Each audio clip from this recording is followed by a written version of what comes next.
CBI এর পক্ষ থেকে সর্বোচ্চ সাজার সওয়াল করা হয়েছে, অর্থাৎ তার ফাঁসি চাওয়া হয়েছে। এই রায় নিয়ে শিয়ালদা কোর্টের অ্যাডভোকেট তারা কি বলছেন আজ আমরা দেখি। আমি যেটা বলছি আমার নিজের মতামত বলছি।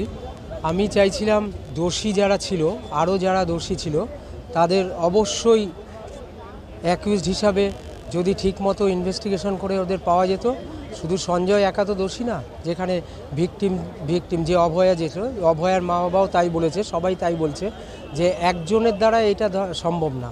যার জন্য যদি বাদবাকি যে আসামিরা ছিল তাদের যদি অ্যারেস্ট হতো অথবা এই ফাঁসি মানে যে কোনো সাজা যদি ঘোষণা হতো তাহলে আমি আমার মতামতে খুশি হতো। দেখুন, রায় বেরোনোটা তো মেন নয়, মেন থিং হলো যে সোসাইটিতে কতটা ইম্প্যাক্ট পড়ছে ওই রায়টা।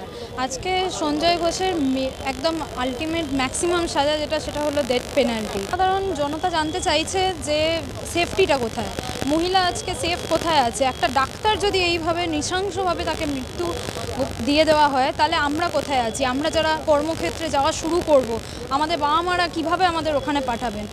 মেন যারা কালপ্রিট আছে তাদেরকে বের করতে হবে, তাদেরকে আইন দিয়ে বের করতে হবে। আমরা মনে করি যে আজকের আরজিকর কাণ্ড বা আরজিকরের যে ঘটনা, সেটা আমাদের রাজ্যের তো বটেই, ভারতবর্ষের ইতিহাসে একটা ব্যতিক্রমী ঘটনা। একজন ডাক্তার বোন তার কর্মক্ষেত্রে কর্মরত অবস্থায় তাকে ধর্ষিত এবং খুন হতে হয়েছে। এটা একটা ব্যতিক্রমী ঘটনা। এরকম ঘটনা খুব বেশি ভারতবর্ষে ঘটেছে বলে অন্ততপক্ষে আমাদের জানা নেই। এরা শুধু দোষী নয়, আমাদের মত আরও অনেক 68 জনের ছবি পাওয়া গেছে। সুতরাং সঞ্জয় রায়কে ফাঁসি দিয়ে একটা মামুলি কেস ছাড়া আর কিছু হবে না। সঞ্জয় রায় ছাড়া আরও অন্যান্য যারা এই সঙ্গে যুক্ত আছেন তাদের প্রত্যেককেই বিচারের আওতাভুক্ত করতে হবে এবং সবাইকে জানিস উপযুক্ত শাস্তি পায় সেই জন্য আদালতকে দেখতে হবে। 5.5 মাস সিবিআইকে টাইম দেওয়া হয়েছিল আদালত। সিবিআই এবং রাজ্য সরকার এরা একসাথে মিলে কাজগুলো করছে, তা না হলে এতদিনে অনেক দিন আগেই হয়ে যেত। এটা আমার মনে হয় ব্যক্তিগত। আমি কোর্টের আদালতের রায়ের এগেন্সটে কোনো কথা বলবো না, তবে 68 জন লোককে সিসিটিভি ফুটেজে পাওয়া গেছে, তাদের কেউ না কেউ তদন্তে আসা উচিত ছিল এবং তদন্তে নিয়ে আসা উচিত ছিল।